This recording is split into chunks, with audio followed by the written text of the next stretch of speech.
Okay, here's the deal. Today I'm going to try these Uncrustables from Smucker's. I've never actually had these and they've been around for 30 years. So I think it's about time. Well, and okay, to be honest, I never thought that they were a needed product and I got them for 50% off. So that's why I'm trying them. And the only flavor they had at 50% off was peanut butter and strawberry spread. They don't even call it jam. So that's a bit of a concern. But okay, so to eat them, all you have to do is thaw them for an hour. So I will do that and we will come back and taste test it. So let's open it up. These things have a long and interesting history, and I've actually never even seen one in person. So let's take a look. Oh my God. This is it?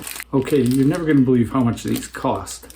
For 6, they were $7. So I got them for $3.50, which is still an outrageous price. We'll do a price comparison with just making a regular sandwich. Okay, so I'm gonna let this thaw for an hour. Hang tight. Okay, so to show you what I mean about this not being a great value, here's a container about the size of a Crustable. We'll take a piece of bread, and if you're wondering why it's pink, it's because it's white peach toast from the Asian supermarket. So yeah, why they call this white peach toast is a mystery for a few reasons. One is it's not toast, but from what I understand, I think a lot of people away from North America refer to bread as toast. And then also the fact that they're calling it white peach and it's as pink as can be. So kind of weird that it's pink and not a peach color, and kind of weird that it has this color when it says it's white peach. If you've ever had a white peach, you know they are fairly white. So yeah, but I thought I'd share this as well. This is from a place called TNT, which is a fast growing chain across Canada and now into the States. So you may be seeing one where you live fairly soon, and they have all kinds of really cool products. But I am way off topic here. Okay, so let's stamp out something about the size of a Crustable. Okay, so look at how much waste there is. All of this. And then that's times 2, so that's per Crustable. Not an economical way to make a sandwich at all, when you could actually just cut the crust off a regular piece of bread if you really hate crust that much. Okay, so it's been an hour. It's time to give this thing a taste test. So yeah, the packaging, I guess you could consider convenient for school lunches. Okay, I can really smell peanut butter, but it's got a very delicate kind of structure, like it would fall apart very easily. Okay, but let's taste it. So my first impression is they're calling these Uncrustable. So what is this?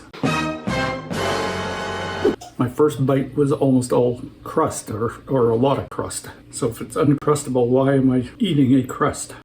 And it's small, and it's really underwhelming. I mentioned they have a long history. And one of the things was with Smucker's trying to patent these. So at first they tried to patent the whole thing, and the court said, no, you can't patent something as simple as this. So then they tried to patent the round shape, and that didn't go so well. Then they tried to patent the fact that they put peanut butter on the top and the bottom and the jam in the middle, and they lost that one too. So there are now about 18 brands of Uncrustable products out there. This is something that would be so simple to make at home. Even without the crust, it would be easier and would be much less a waste of bread. Now, supposedly, what Smucker's claims they do with that wasted bread, because they actually use slices of real bread and then throw away the crust. But they, I guess, I don't know if they sell it or donate it, but it's used for animal feed, according to their website. But let's break down the cost of this. So at the beginning I had said it was $7 for 6 of these. No, it's $7 for 4. So that makes it $1.75 per sandwich. So for that price you could actually buy a loaf of Wonder Bread for $3.47,